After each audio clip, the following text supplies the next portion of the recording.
पेश खिदमत है हज़रत मौलाना पीर मुख्तारुद्दीन शाह रहमतुल्लाह अलैह की सवानेह हयात। पहला हिस्सा, पैदाइश और इब्तिदाई ज़िंदगी।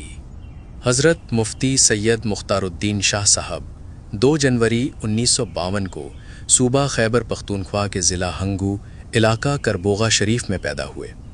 उन्होंने 7वीं जमात तक इब्तिदाई तालीम अपने इलाके में ही हासिल की, मगर बादअज़ां कुछ हालात की वजह से मज़ीद तालीम जारी न रख सके और मेहनत मजदूरी में मसरूफ़ हो गए। दूसरा हिस्सा, सफ़र कतर और हज़रत शेख से मुलाकात।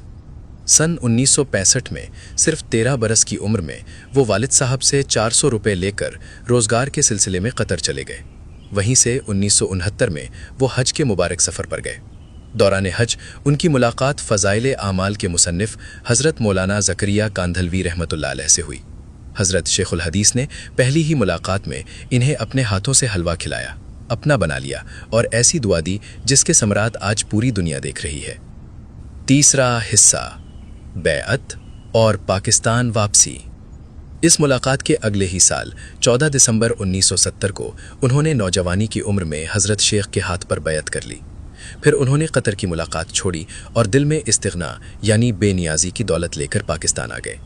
यहाँ आकर उन्होंने दीनी तालीम शुरू की और दारुल उलूम कराची से दरस निज़ामी और तखस्सुस मुकम्मल किया।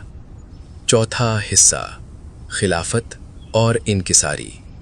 अभी वो ज़ेरे तालीम ही थे कि 1975 में तकरीबन 23 बरस की उम्र में हज़रत शेख ने इन्हें खिलाफत अता फरमा दी। उस वक्त वो अपने शेख के सामने रो पड़े कि मैं इसका अहल नहीं हूँ। चुनांचे उन्होंने इस राज को सीने में छुपा कर रखा और खामोशी से दीन का काम करते रहे ताकि किसी को खबर ना हो। पांचवा हिस्सा, राज का इंकिशाफ। ताहम शेखुल हदीस हज़रत मौलाना ज़करिया रहमतुल्लाह अलैह की वफ़ात के बाद उलमा ने तहकीक शुरू की कि वो नौजवान खलीफा कौन है। बिलाखिर हज़रत सूफ़ी इकबाल साहब और पीर अज़ीज़ुर रहमान हज़ारवी साहब की कोशिशों से ये राज खुला।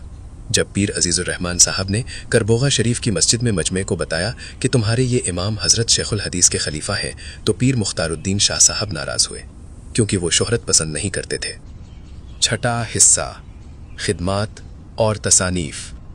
पीर मुख्तारुद्दीन शाह साहब ने करबोगा शरीफ जैसे दूर दराज इलाके में जामिया दारुल उलूम ज़करिया की बुनियाद रखी। आपने मुतअद्दिद किताबें भी लिखीं जिनमें ईमानी सिफ़ात, अल बुरहान फ़ी तालीमिल कुरान, इस्लाही मजालिस और मुनाजातुल फ़कीर काबिल ज़िक्र है। हैरानकुन बात यह है कि वहाँ की सड़कें टूट फूट का शिकार थीं, सहूलियात की कमी थी, मगर फिर भी पूरी दुनिया से लाखों अफराद अपने दिल की इस्लाह के लिए वहाँ खींचे चले आते थे। सातवां हिस्सा, खिराज तहसीन और वफ़ात। आपने शोहरत से हमेशा किनारा कशी इख्तियार की, इख्तिलाफ के बजाय इस्लाह को तरजीह दी और नफ़रत के मुकाबले में मोहब्बत को शियार बनाया। आपकी सादगी और इखलास ने बड़े बड़े दिलों को झुका दिया।